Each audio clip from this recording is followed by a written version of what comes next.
So my name is Katherine. I am one of the librarians here at DVC. I've been working at DVC since 2016, and I've been around for a while. I've been a librarian for about 10 years in and around the Bay Area, and I love my job and I love helping students. My entire job is teaching workshops like this and also answering questions. When you reach out to a librarian like me, my whole job is I wait for questions. I do other things in the meantime, but I wait for students to ask me questions. So if you want to find someone that is helpful, that knows a lot of things, even if it's not related to writing a paper or doing research, you're just like, I don't know where to go. I don't know where to start. Ask a librarian. We are here to help you. That is our whole job, is helping students. So on the screen right now, you can see some different ways of contacting us. We have email, we have text. You can also chat with us 24/7. There's which is really handy if you're in the middle of the night and you have a paper due in the morning and you're trying to, it's crunch time and you have an urgent question about doing research. We do have 24/7 chat. You can also download my slides by using the tiny URL at the bottom of the screen, which I will also share in the chat. Hang on while I flip through my different things.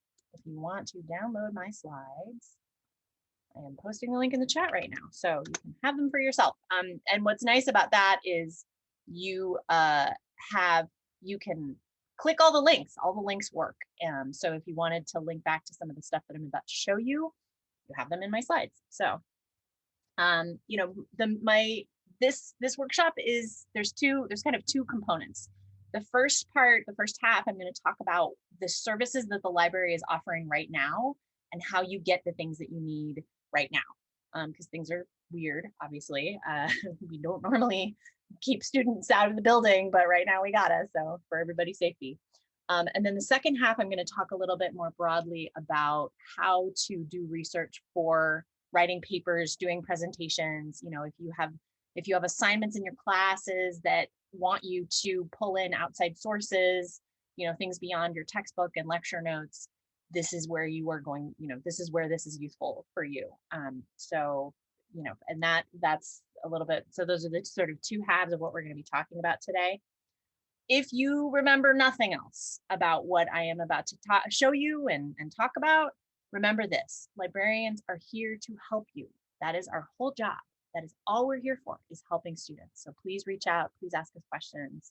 It is not bothering us. This is what we're here for. If you have questions during this presentation, I am going to keep an eye on the chat. So you can actually just post your question here. And if I might, hopefully we'll get to it, or I might not get to it right away, but I will see it. I will also be pausing throughout if you want to ask verbal questions. So either whatever works for you. If you want to unmute yourself, just wait to do that until question time. I've got a couple breaks in my notes, so hopefully I won't railroad anybody. So yeah, or you can type it up in the chat. So with that, let's see, away we go. All right, before we get rolling, I'm going to ask for some honesty here. Have you ever used the DVC library before? Either the online version, or if you've been in person, if you were a student before the lockdown started, you came into the building. So just, there's no right or wrong answers. I'm not judging. I don't judge. I just want to know kind of what's the real. Let's keep it real. Either raise your hand, or if you have, raise your hand in Zoom if you have come to the library, or you can just be honest in the chat. I'd love to know, because I'll be honest, the answer I usually get to this question when I ask it in workshops like this is no. Most students have never been to the library, and that's okay. Like, it's, we don't judge. We're here for you when you need us, but we want you to come in, but we don't judge if you're like, it's my very first time. I mean, I talk to students all the time and they're like, I'm graduating this semester and this is my first time in the building. So, and that's, 2 years in. So it's all right. It's all good. Okay. Thank you for those of you who did. So it's about 50-50 split. Okay. So hang on a second. All right. So I sort of went over this a minute ago, but I'll just go through it. So we're going to talk about the library services that we're offering right now, what's available and how you get the things that we have available. And then the second, I guess, 3/4 of the workshop are going to be about the broader strokes of, what happens when you're searching on the internet versus when you're searching on library databases. What kind of source do you need for specific kinds of assignments, or, ways of thinking about different kinds of sources and how that might influence your searching and where you go. And then most importantly, how do you get help when you're struggling, you're writing a paper or doing a presentation, you're like, I don't know where to start. Start with a librarian. We're pretty good at this. So, all right. So library services right now. Things are weird. Obviously, we've been at this for a while and we've managed to come up with some ways to still serve students, even if the main building is closed. So the main thing that, that I've been going to continue talking about the virtual reference desk. So this is where you're chatting with the librarian or you're texting with the librarian. This is something that's available 24/7. You will only be talking with a DVC librarian during the hours that are listed. So this is when we are online and on duty and answering questions from our local students. Outside of those hours, you will be chatting with librarians from other community colleges around the country, mostly California, but also around the country sometimes, because we're part of this bigger co-op to cover, all the hours in the day. But, it's nice. It's nice to know that you can get to a librarian in the middle of the night if you're writing a paper and it's crunch time, or if you're a night owl. So, like I said before, my whole job is helping students. Your librarians are probably the most helpful people that you will ever meet, because we go out of our way to help students and get people what they need for their to be successful. So you can reach us through email, you can reach us through texting, you can also reach us on chat. This chat link I'm also going to post. Speaking of chat, I will post the links to all of these things right now, as soon as I can get it copied and put into the chat window. There we go. Okay, links to all the things and phone numbers and emails and all of that stuff. So please reach out. We are here for you. We are here to help you. Other services that we are offering right now, we have a textbook scanning by email service. So this is if you don't want to come into the building to scan your textbook. Well, if you are still waiting to receive your course textbook and it's taking forever to get to you because the post office is flooded with all kinds of packages, because that's the only way we can get things from place to place right now, you can actually submit a request for up to 2 chapters of your textbook. Unfortunately, due to copyright restrictions, it's limited to 2 chapters per student for the whole semester, because we don't want to get sued by textbook publishers for pushing stuff out for free. So unfortunately, they're pretty aggressive with their intellectual property. So we do have to have that limit. But it's nice if all you need is the first couple of chapters because you're waiting for your textbook to arrive in the mail. Or maybe it's a weird situation where all you need are 2 chapters of the textbook, or even 1.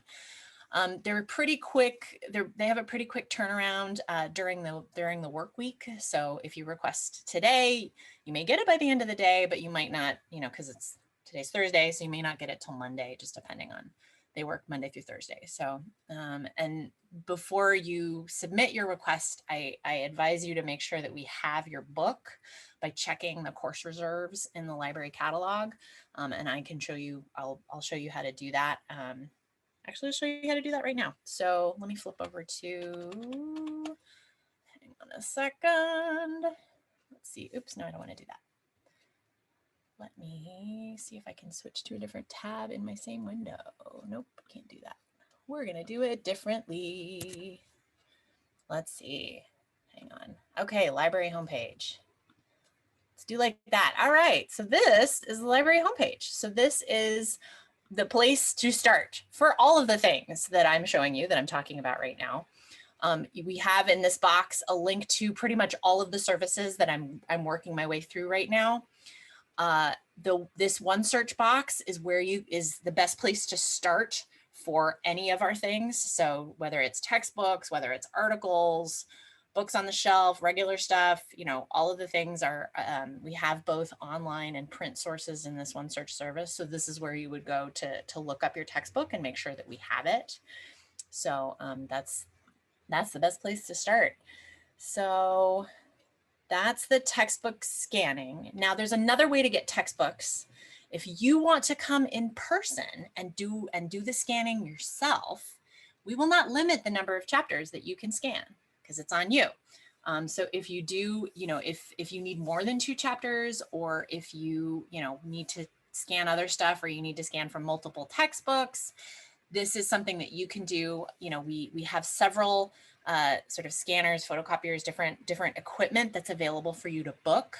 And that is by appointment only, obviously, because we want to restrict the number of people in the building, or we have to. And, wear a mask, practice social distancing, They sanitize the equipment in between appointments. So it's, we're being very, very cautious as far as, bringing people in and trying to keep everybody safe. The appointments for scanning yourself, for self-service scanning, are available Tuesday through Thursday, 10 a.m. to 2 p.m. So there is a limitation because there's only so many appointments during the week. And so if you want to, again, to make sure that we have the textbook that you want to scan. We have a lot. We actually get money from Associated Students, ASDVC, to purchase textbooks to be useful to students. So this is the way to get to all of our course reserves, which, normally when things are not so weird, you can actually come into the library and use the book for up to 3 hours, et cetera. But right now it's mostly limited to scanning. And so I see a question. I see a raised hand in the chat. Mike, did you have a question? Yes, I think I missed something.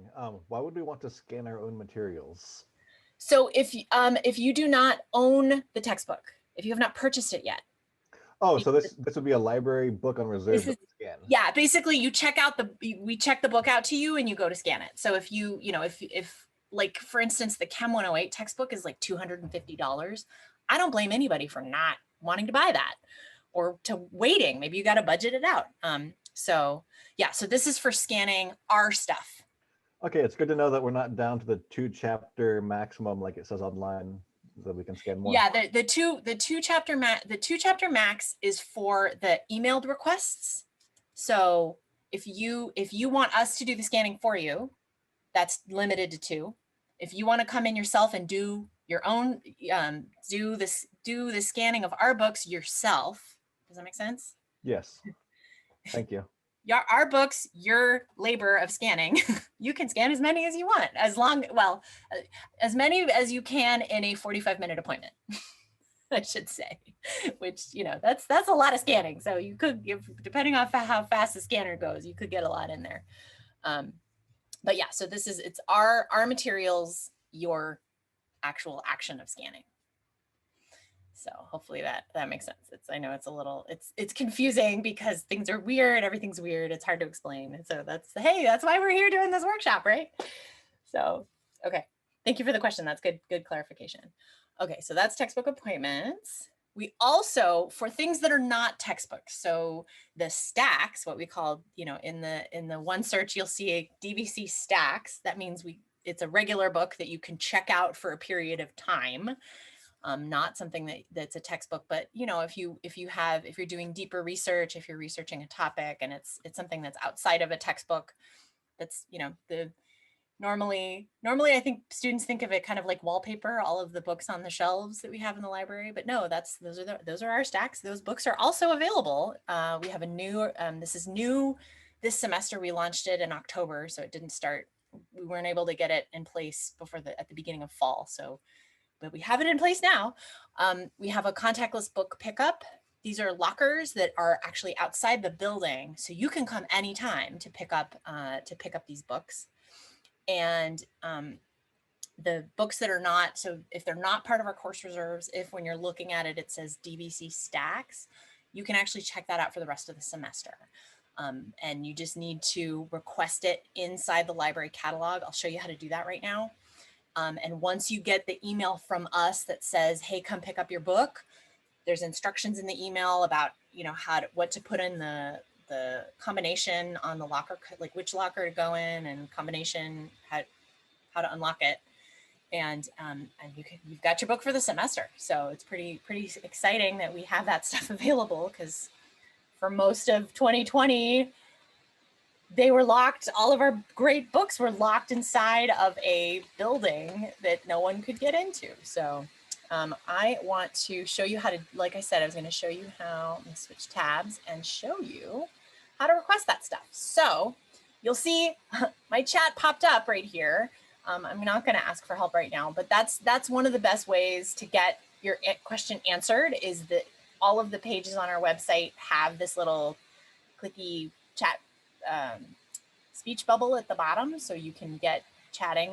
You just put in your email and you're off and running. So I want to try to find a book on homelessness to request from the library. Now, right now we have it set up so that the default is things that are online. So I'm not necessarily going to find something in print in person. So I need to change that to books and videos on the library shelves and run my search again, because I want to show you how to get stuff off the shelf. So this is our one search. I've asked it for just the books, and you can see here it says DVC reference, other locations, DVC stacks. This is we're almost about to let the reference books be something that you can check out. We're not quite ready, not quite there yet, but very soon we will. But right now, if you see something that says stacks, that's the kind of thing I'm talking about right now. I do need to sign in order to request it. It's going to take me through the single sign-on. It knows who I am already. And the main thing is to click this button that says request, and then it says this will be due the end of the semester. And not just click it here, but then also click this button here, send request. Wait for the green box that says your request was successfully placed. That's when I know, okay, great, this is good. My request has been made, and this book will be waiting for me in a locker in a day or two. And I want to make sure that I wait to get that email before you show up on campus and expect to receive your book, because it'll also tell you what locker to go into and what combination to use. So, all right, so that is locker pickup, contactless pickup, which I'm excited about because there's actually books I want to check out myself from my own library. The other thing that I want to make sure students know about for the services that we provide right now are our librarian appointments. So if you are assigned some kind of a research assignment and you don't even know where to start, or you're not sure, or you've done some research, but you're like, I'm not finding anything good, I need some help, or I'm not sure I like my topic, or, oh my gosh, I hate citations, I stink at them, and I need somebody to look at my citations and make sure they're perfect. All of these things and more are what we can help with as a one-on-one thing. So it's basically like, it's almost like office hours with a librarian, and you can book those through the website. You know, so those links in that top box that I showed you, you know, there's a lot of different things that we help students out with. I think some instructors even they'll even set this as either an assignment or an extra credit thing in class if you have a research assignment. So you know, make an appointment with a librarian and get your extra credit. So, but that's between you and your instructor. So it's a great opportunity to just get some extra, you know, FaceTime with a librarian and get a good direction for doing your research, for being successful. And really, if you spend a lot of time doing research and you still have nothing to show for it, it's time to make an appointment with a librarian, because that's one of the things that we're really good at, is helping direct your search and get you looking in the right places so you spend your time productively. I see there's another question. Fire away. Can you actually show us the page and where we would click to schedule an appointment? Sure, absolutely. Let me get out of this one. Oops, no, I'm not ready to go there yet.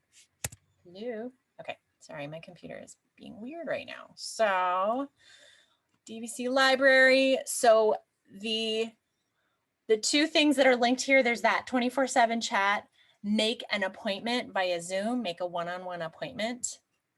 You can also, the link down here, book a research appointment, those go to the same place. So one-on-one appointments. And it says, you know, things to know. You can pick your person if you want to meet with me specifically. I'm right here. That's me. Or if you don't have a preference and it's based more on scheduling when you are free. So we have a lot of librarians. We have we have appointments throughout those hours. Those the chat hours I posted before, where you know it's like 9 a.m. to 8 p.m. I think. Something like 8 a.m. to 9 p.m. I don't remember. I don't remember our hours because I don't work evenings anymore, but something like that. So these are all of the DVC librarians that you can meet with, pick your time. There's further questions that you get asked about your research topic or the assignment that you're working on. So you can elaborate a little more like, oh, I'm working on a speech, I'm doing something for English, you know, English 110 or whatever class you're working on. So that's where you would go. Everything starts at the homepage. There's a lot of stuff on there. There is also, let me show you, there's a link for services for students. So this is another place where you can find all the great stuff as well as FAQs, you know, all the information about these different services that we offer. So that's another place where you can always, that's their student focused services. All right, so are there any questions on the services that I've talked about so far, this COVID specific constraints? Anybody, any questions? You can unmute yourself and ask or post in the chat. Okay, seems pretty straightforward. All right, groovy. Thank you, friends. I'm gonna take a drink of water.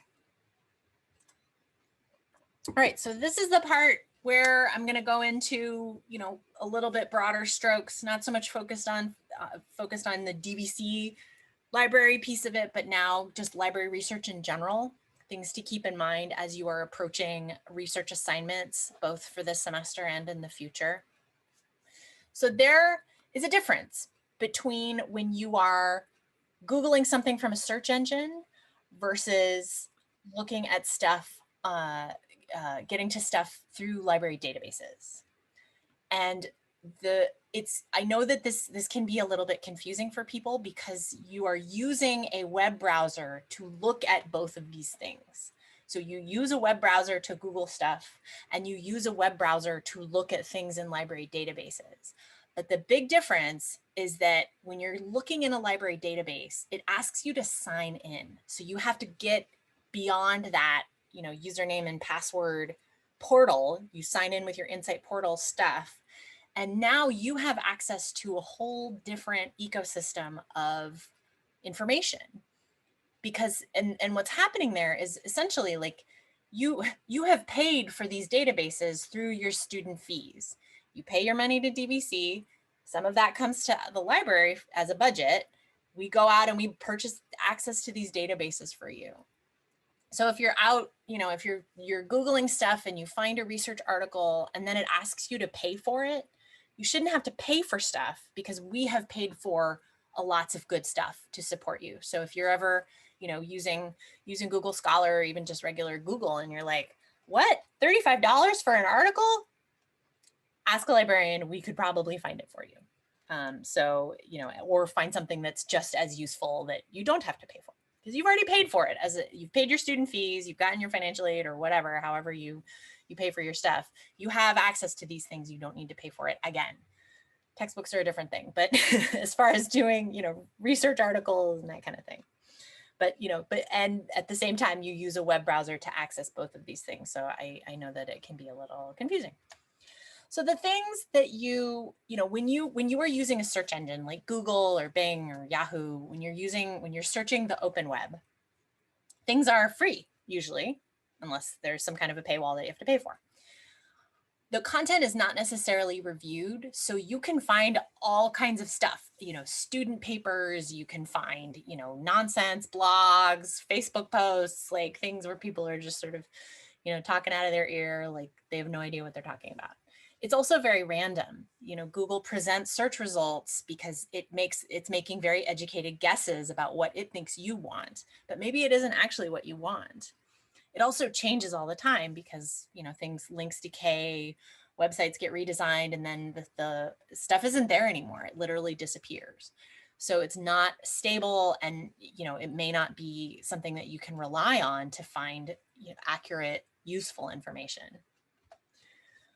Things that you get when you have signed in and you're searching within the library databases, these are things that have been purchased by librarians. We make really educated guesses. We're pretty smart people. We all have master's degrees, if not more.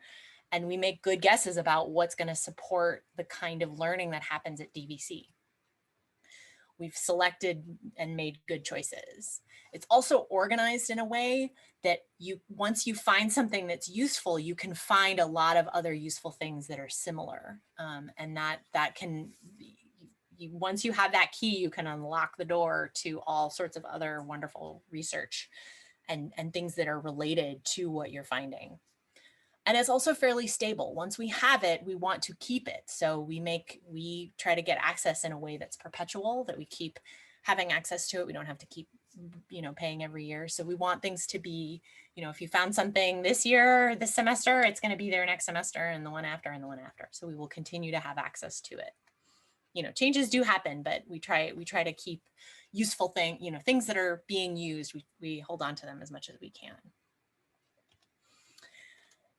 As far as different types of sources, so, you know, a lot of times when I'm talking with a student, they'll walk up, back when I could be at my desk and students could walk up to me and ask me in person, they would come up and say, okay, I need a book. And I'll say, all right, what kind of book? Are you sure you need a book? Maybe you need an article. Maybe you need a magazine article or an encyclopedia. Are you sure you need a book? So, you know, I think it's important to know there's so many different types of sources out there. It's important to know why certain sources are useful for certain things and other sources are useful for other kinds of information needs. Books are wonderful when you want in-depth background on a pretty broad topic.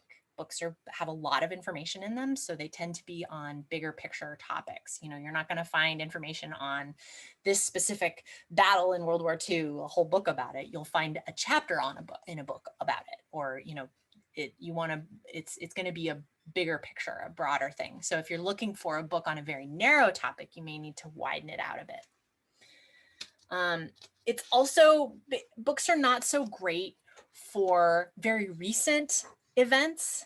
So for instance, you know, because they take a while to get published. They take anywhere from like 2 to 5 to 10 years to get published. So you're not necessarily going to find any printed book that talks about COVID-19 because it's really new still. It's been going on, it feels like forever, but it's not actually forever. Or you're probably not going to find a printed book that addresses George Floyd's murder specifically. That was too recent. It happened, you know, just last summer. But if you wanted to get grounded on the larger issues of health disparities for people of color or police brutality in America, books are a great choice. You know, so, but you have to think about it in terms, you know, there are these news events that happened, but then there are bigger issues. So framing it in terms of the bigger issue is going to get you what you need in terms of books. So they're written about these broader topics. There's usually these underlying ways of describing those broader topics as you are writing about things like, you know, Black Lives Matter, or, you know, healthcare disparities, because some in related to COVID-19, maybe you need that kind of bigger picture. Maybe you need to take it. We have also quite a few ebooks. We have several different ebook collections. So if you don't want to take the time to request off the shelf and go to the locker and go to campus, pick it up, blah, blah, blah, you can also cruise through our ebook collections, because we have quite a few. And even more now, we're starting to actually actively collect more ebooks when we go to purchase stuff, because, hey, that's kind of what we have right now. And the way to get into that is the library catalog that I showed you. It's called One Search on our homepage. So that's so that is this one where I was doing, let's do health disparities. Oh, health disparities race. It remembers my search from when I taught this last semester.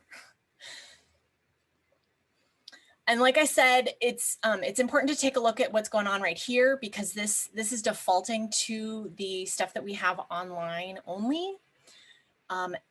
But it gives me, because this is also looking across all of our article databases, I've got all kinds of stuff showing up. So this top one is an article. I know because it shows me this little picture. It also says the word article. This one says book. I can manipulate what I see using these controls on the side. So if I genuinely want a book, I can actually just ask for books that we have. Because it is online, I'm only going to see ebooks. You can see, oh, we have two different of the same one. If I want to actually look at everything in the bookland, including printed stuff and online stuff, just need to change the pull down. Oh, I get articles again. I want books, please. So, you know, you can control what you see using all of these, both the limiters on the left here and also this pull down here.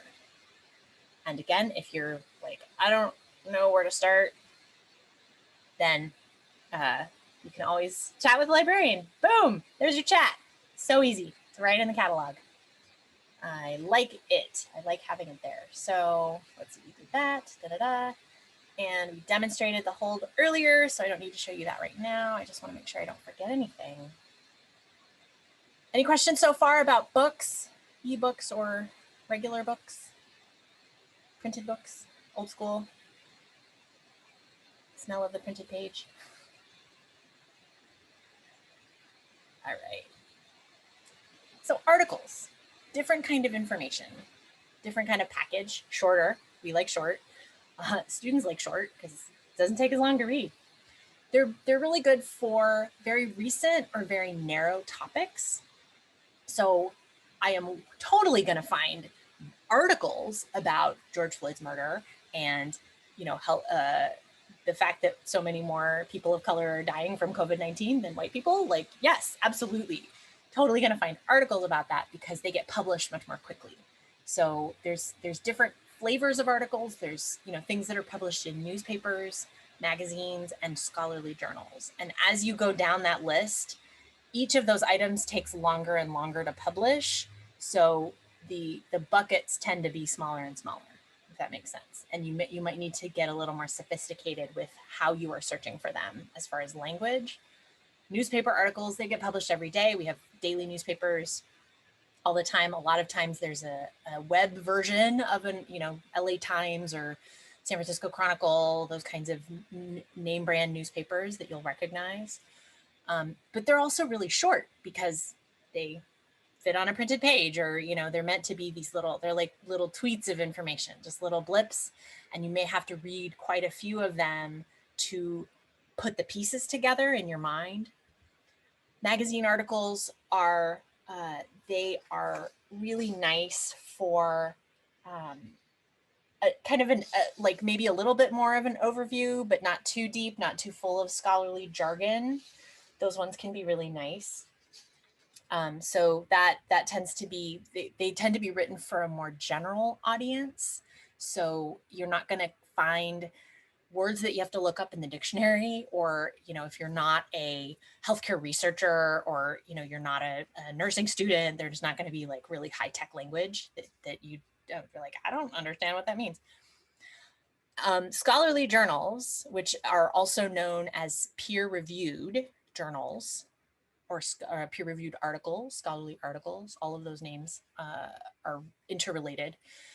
And those ones tend to be, you know, they're written by scholars for other scholars. So the language and the way of putting stuff together, you know, putting sentences together tends to be a lot harder to unpack when you're trying to read it, because they are written by scholars for other scholars.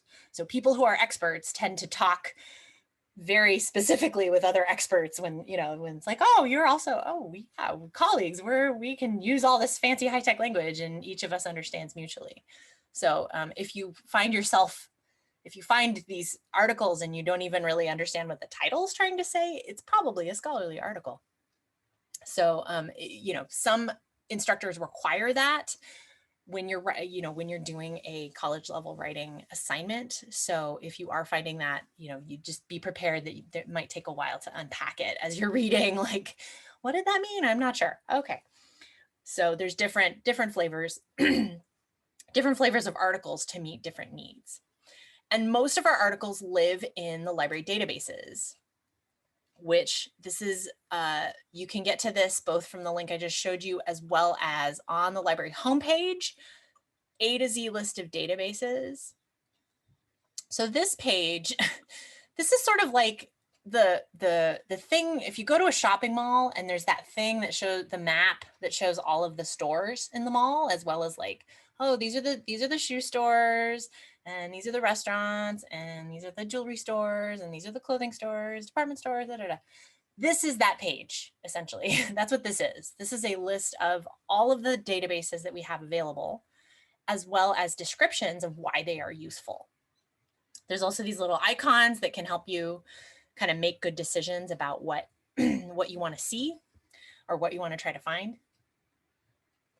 If you want videos, if you want, reference stuff, encyclopedias that are good for background information, if you need primary sources. So you can kind of help, you can read the description, think about if that sounds like it's going to be useful to you. You can also narrow it down in terms of the subject you're doing research in. So if you happen to be, if you're a dental hygiene student and you need those databases, or if you are, wanting to do research for bioscience or, psychology, speech, that kind of thing. So you just narrow down English, etc. And then there tends to be the best bets. So there's going to be a list that are of these two at the top are really, really good for English. There are other choices as well that are good, but this just narrows down and it kind of narrows the playing field a little bit, so you can maybe make a good choice as to where to go shopping for your article. I love Academic Search Complete for pretty much any topic I could possibly want to research. And so it's also handy that it's right at the top. So it tends to be where most students do their searching. So let's do the same topic, disparities, race. So here you'll see this says EBSCO right at the top. EBSCO is the name of the company that makes this database. So there are several different databases that have this brand name essentially. So it's like a car manufacturer, Toyota, makes a lot of different kinds of cars. It just depends, do you want a zippy little sports car? Or do you need a truck? Do you want, do you need your SUV? There's different kinds of databases that are made by this company, EBSCO. So it is searching for me. Okay. Now, because this is Academic Search Complete, it tends to show me my academic journals right on top. And it's talking about, health and healthcare disparities, oh boy, sexual orientation and race, ethnicity, all of that kind of thing. And just like in the one search, which we were looking at before, that's that great big bucket. This is a slightly smaller bucket because it's only stuff that comes from scholarly sources. But even within, we can manipulate the stuff that we see. Do I want only academic journals? Do they have to be peer reviewed?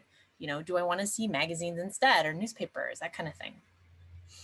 So you can shift around and play around with the controls. If you need some assignments, particularly in like healthcare and psychology, the instructors will say, oh, it has to be from within the last 5 years. So you want to control, okay, I want stuff from 2016 to 2021.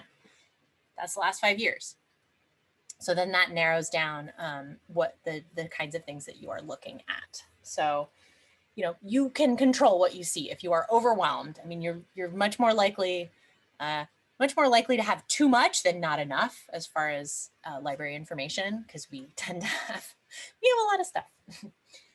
So if you need help narrowing the field a little bit, narrowing down your topic, or getting in sort of making your job easier, this is a great time to ask a librarian. And hey, look, there's an Ask a Librarian link within the database right there. So you can always just put your stuff in there, chat with one of us, and help you get your searching, make effective use of your time doing research.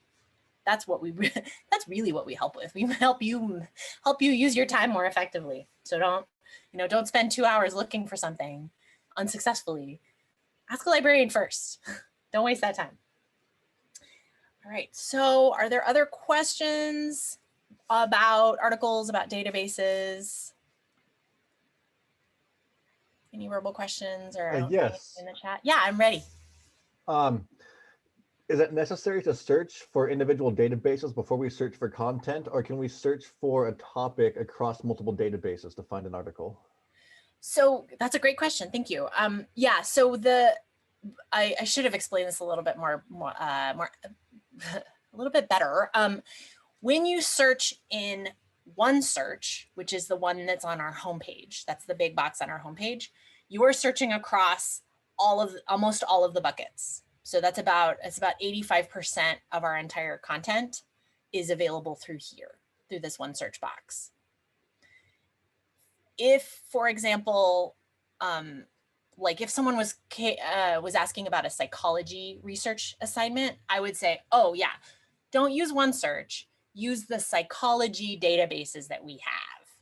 So, because those ones are only going to talk about psychology topics like psych articles or psych and behavioral sciences. So there are some situations where I like to direct students straight to the databases, because I know, if you're talking about something like mood, which is a topic that people search in psychology, mood or stress, psychologists look at it through a very specific lens because they're doing research on this. But, if I do a search for stress, I'm going to find all kinds of stuff like, managing stress for dummies and, things that are not psychology research. So I hope that makes sense. So biggest bucket of searching is OneSearch on the library homepage. This one right here, that's the biggest bucket. If you wanted to, this is the Costco of searching. You want to go to Costco and you want to walk through all the aisles looking for the one thing that you want, that you need. I just need batteries. I don't need all this other stuff and samples and oh my God, all these distractions. Then maybe you go to the battery store and you say, okay, I want this database because I know that it's going to have what I want.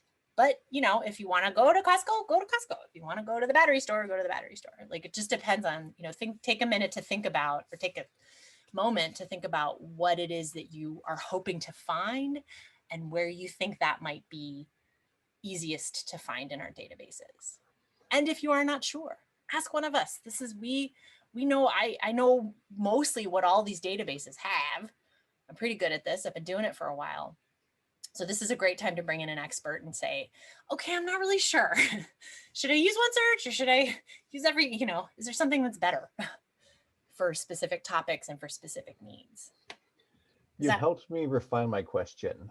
Yes. I mostly search for peer-reviewed journal articles. Yes. Can you take me to the page where we, like, say for public health, I want to find the databases that are best for public health?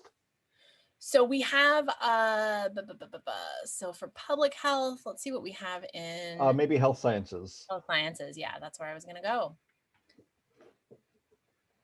Probably the Health Source Nursing Academic is going to be a great choice for those.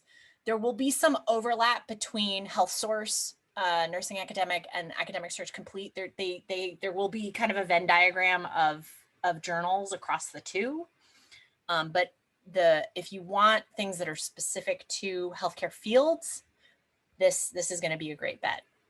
You will notice it looks exactly the same because EBSCO is the company that makes this database. You can also, let's see, where do they hide it? Where it says choose databases, you can cross search just these two. So this is another way of doing some sort of a OneSearch thing, but with just these two, so not all this other stuff. All the other things on here are other databases that this company makes that we subscribe to. But if you want to cast kind of a wide net, but not so wide, this might be a good way to do it. So you can choose the databases that you search. Does that get you what you wanted for? Yeah. Get you what you were hoping for? Okay, cool. Great. All right. So we are just about almost at time. Cool. So like I said, if you carry nothing away with you but this, librarians are here to help. We are professional helpers. It is my job to help students. So I want to make sure that you get that message more than anything else. These are different ways you can reach us, either by text or chat. Chat is the most common, typically. We also have an FAQ resource. It's the dvc.libanswers.com, where you can chat with us. All of the answers to all of the questions, lots of the information that I just shared in this presentation, answers, in links and instructions, instructional videos, et cetera, all that kind of thing. I will also, let's see, I've already pasted that in the chat. And I think that's pretty much all. Oh, I also wanted to say, I want to make sure I wrote this during at the very beginning. There are librarians teaching a couple of other workshops in this college success series. So my colleague Amelie Brown is going to be teaching a workshop called What Do You Care About?, which is all about choosing a good topic for papers. So this is the college success workshops page. And so, these are all of these workshops are taught by many different people on campus. I'm just highlighting the ones that I know are being taught by librarians. So this one, What Do You Care About?, is all about how to pick a good paper topic. So if you find yourself struggling with what to write about when your instructor says, okay, write a 10-page paper on a topic of your choice, and you're like, what do I do? I don't know where to start. This is a great workshop for you. I will be teaching at the very end of the semester a workshop on MLA citation style.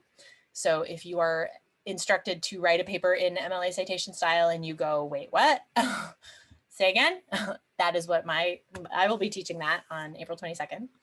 So yeah, so those are ones, there's many other college success workshops on many other topics, but those are ones that are taught by librarians related to stuff that we talked about today. So there's more. I will also be teaching this exact same workshop again next week, so later in the evening. So if you are talking to somebody in your class and they're like, oh, I wish I'd gone, I'll be teaching again next week. So you can see that there listed out. Yeah, so if there aren't any other questions, then I think I'm done.